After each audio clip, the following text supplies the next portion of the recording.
मित्रांनो, स्वागत आपल्या सर्वांचं पुन्हा एकदा आपल्या आवडत्या युट्यूब चॅनलवर, ज्याचं नाव आहे किशा काकाज किचन. मित्रांनो, उडीद वडा हा पदार्थ आपण अनेक वेळा खाल्लेला असतो. उडीद वड्याचा आपण वडा सांबार खाल्लेला असतं. उडीद वडा आपण दही वड्याच्या स्वरूपात खाल्लेला असतो. उडीद वडा आपण उडीद वडा चटणीच्या स्वरूपात खाल्लेला असतो. आपण असा कधी विचार केलाय का किंवा इतर कुठल्या पदार्थाचा वापर करता येईल? आज आपण मित्रांनो या उडीदचा वापराच्या ऐवजी आपण चवळीचा वापर करून वडे करणार आहोत. म्हणजेच आपण आज चवळी वडे करणार आहोत. आणि तुम्ही मला नक्की सांगा की हा पदार्थ तुम्हाला कसा वाटला आहे. तर आमच्या चॅनलला नक्की सबस्क्राईब करा, कारण यासारख्या वेगवेगळ्या रेसिपीज आपण कायम आपल्या चॅनलवर दाखवत असतो आणि त्याचं नोटिफिकेशन तुम्हाला लगेच मिळण्यासाठी आपण सबस्क्राईब करणं आवश्यक आहे. चला तर आपण आज बघूया या चवळी वड्याची रेसिपी. मित्रांनो, हे चवळी वडी करण्यासाठी आपण काल हे 1 कप चवळी ही पाण्यामध्ये भिजत घातली होती आणि साधारण 12 तास ही चवळी भिजवून घेतलेली आहे. आता ही चवळी जी भिजलेली आहे ती चांगली धुवून घ्यायची आणि पाण्यामध्ये घालून ही चांगली चोळून घ्यायची. म्हणजे त्याची वरची जी आवरणं असतात किंवा टरफलं असतात ती निघून जातात आणि आतला जो भाग आहे तो मोकळा करून घ्यायचा आणि त्याचा वापर आपण हे चवळी वडे करण्यासाठी करणार आहोत. त्यासाठी आपण इथं एका मोठ्या बाउलमध्ये ही सगळी चवळी भिजलेली जी आहे ती ट्रान्सफर करून घेऊ.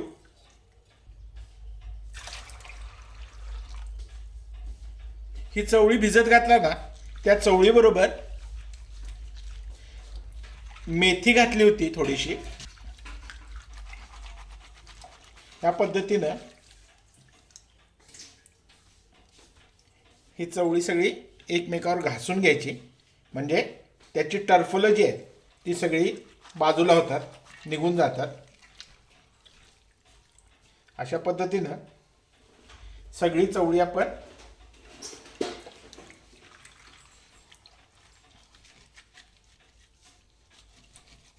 या पद्धतीनं जर करून घेतलं तर हे बघा, ह्याची टरफलं जी आहेत ती अशी बाजूला होतात.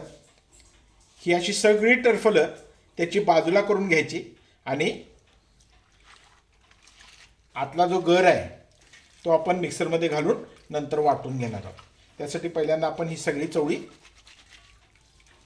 चवळीची सालं जी आहे ती बाजूला करून घेऊया. आता आपण ह्या बुट्टीमधल्या सगळ्या चवळी ज्या आहेत त्या अशा चोळून घेतलेल्या आहेत आणि त्याची वरचं आवरण जे आहे ती वेगळी केलेली आहेत. या पद्धतीने पाणी ओतून वरचं जे झालेली सेपरेट झालेली किंवा वेगळी झालेली जे टरफल आहे ती या पद्धतीनं सेपरेट करून घ्या. ह्याच्यामध्ये आणि थोडंसं पाणी घातलं की हे सगळी टरफलं जी आहेत ती निघून जातील.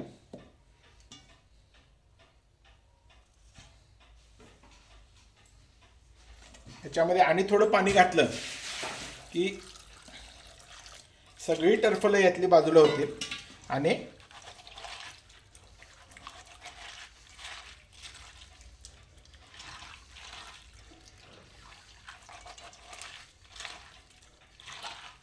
अशी चांगली चोळून त्याची टरफलं पूर्ण बाजूला करून घ्या. जेवढी जास्तीत जास्त टरफलं निघतील तेवढी काढून घ्या. थोडीफार राहिली तरी काय हरकत नाही. त्याच्यानंतर आपण त्याची पुढची प्रोसिजर करणार आहोत.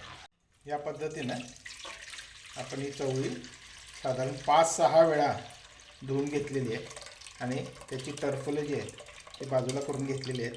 आता आपण ही राहिलेली चवळी जी आहे ही अशा पद्धतीनं सगळी सेपरेट झालेली चवळी आहे.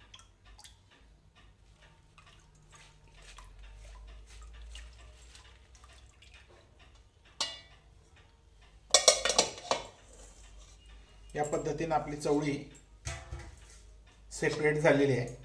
याचा वापर आपण वड्याचं पीठ करण्यासाठी करणार आहोत.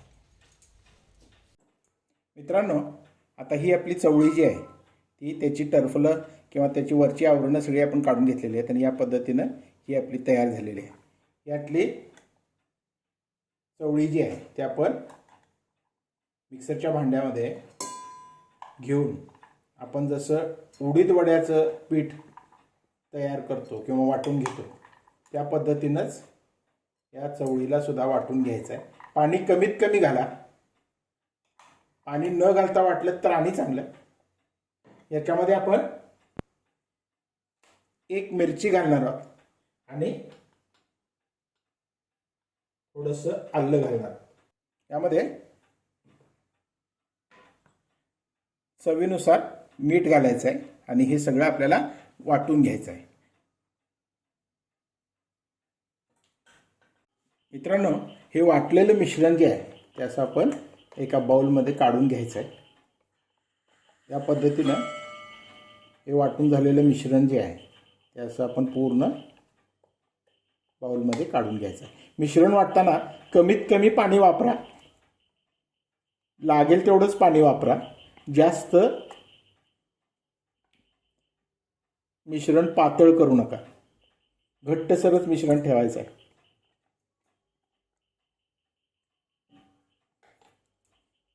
आपण आता याच्या पुढचा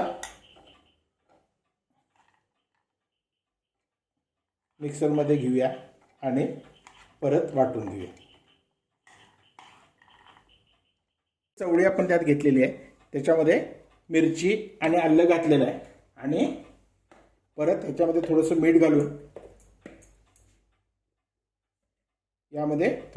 घालून आपण हे परत पहिल्यासारखं वाटून घेऊ.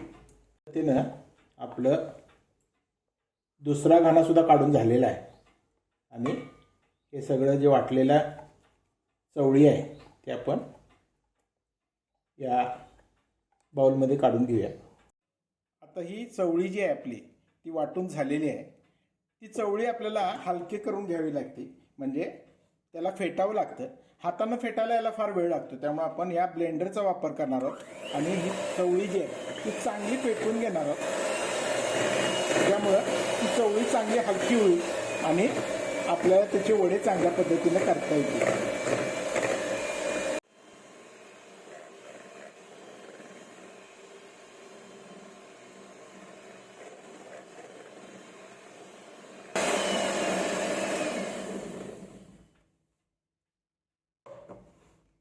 मित्रांनो, हे आपण आता चांगलं फेटून घेतलेलं आहे. जेवढं बॅटर चांगलं फेटलं जाईल तेवढं ते हलकं होत जातं आणि वडे जे आहेत ते आपले चांगले हलके होत जातात. आता इथं आपलं तेल गरम झालेलं आहे आणि ह्या तेलामध्ये असे वडे एक एक सोडून आपण तळून घेऊया.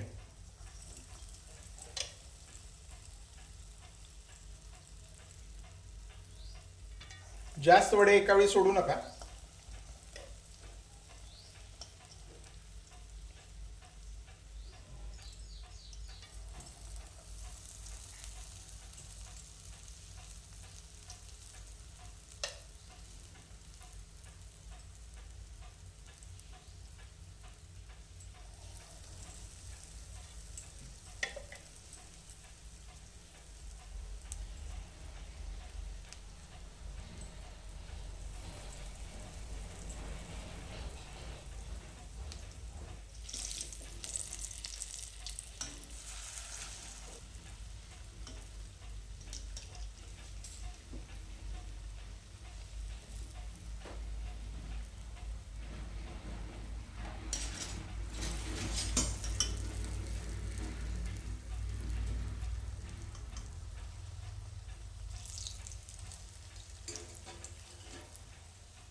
आपले हे वडे आता मस्त सोनेरी रंगावर तळून झालेले आहे. या पद्धतीनं हे वडे चांगले तळून घ्या आणि काढून घ्या. आता पुढचे वडे आपण असेच या पद्धतीनं टाकून तळून घेऊया.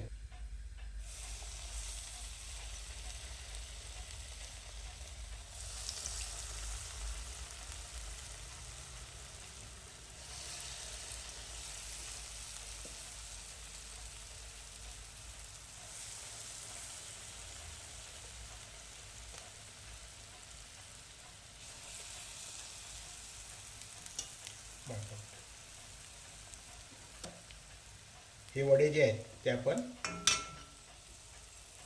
व्यवस्थित ब्राऊन रंगावर येईपर्यंत तळून घेऊया.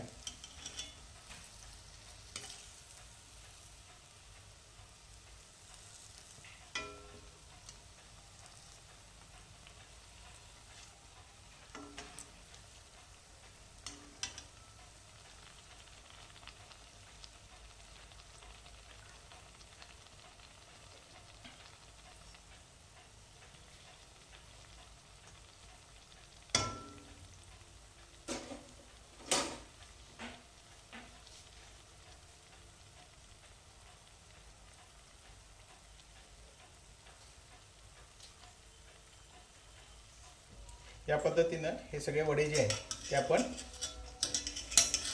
सोनेरी रंगावर या पद्धतीनं काढून घेणार आहोत. तर मंडळी, अशा तऱ्हेनं आपली तयार झालेली आहे चवळी वड्याची डिश. हे चवळी वडे सांबार आणि चटणीसहित मी सर्व केलेले आहेत. तुम्ही हे वडे करून बघा, तुम्हाला नक्की आवडतील. हे वडे सांबार बरोबर चांगले लागतात की चटणी बरोबर चांगले लागतात की आणि दही वड्या म्हणून चांगले लागतात, हे तुम्ही कॉमेंटमध्ये नक्की सांगा. तुम्हाला ही डिश आवडली तर आपल्या सगळ्या मित्रमैत्रिणींना नक्की शेअर करा. या डिशला एक लाईक करा आणि आमच्या चॅनलला सबस्क्राईब करायला विसरू नका. धन्यवाद.